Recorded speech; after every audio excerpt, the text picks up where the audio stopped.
Hello, I'm Colton with the Springfield Christians. Today we will be coming into two often overlooked passages, Philippians 2 verses 12 and 13. Now first let's remember the context. In verses 1 on down through verse 11, we have seen that we must maintain an attitude of humble obedience in the same way that Christ had humble obedience. And so now we come into this passage. Let's read it together. It says, "So then, my beloved brethren, just as you have always obeyed, not as in my presence only, but now much more in my absence, work out your own salvation with fear and trembling. For it is God who is at work in you, both to will and to work for His good pleasure." This passage must not be ignored, and it must not be a cause of confusion for us. It is a simple message when applied consistently. First of all, we learn that Christian humility demands obedience. Now, this ought to go without saying. Humility and obedience in the Bible always went hand in hand. Abraham was humble, therefore he was obedient. Moses was described as the most humble man on earth, and therefore he was obedient.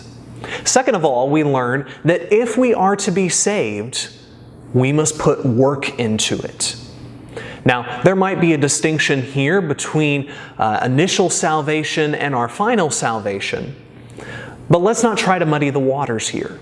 Let's just simply understand this passage is saying that if we are to be saved, we must work and obey our God.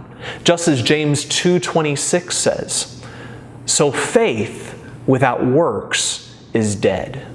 Yet this obedient working must have fear and trembling because of who we are working for.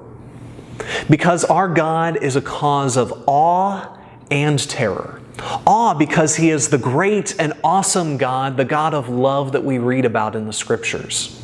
But also terror because He is also a God of justice and wrath. As Hebrews teaches, our Lord is a consuming fire.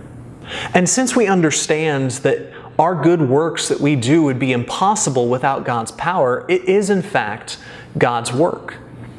And so it is His authority and power that is behind our work, and therefore He gets the glory for it. And so in the same way that an employee works for a CEO, while each employee has a part to play within the entire group, the CEO is the one who gets the credit.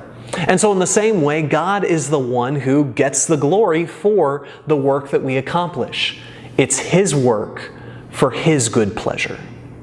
We are Springfield Christians, and we thank you for joining us today, and come back tomorrow.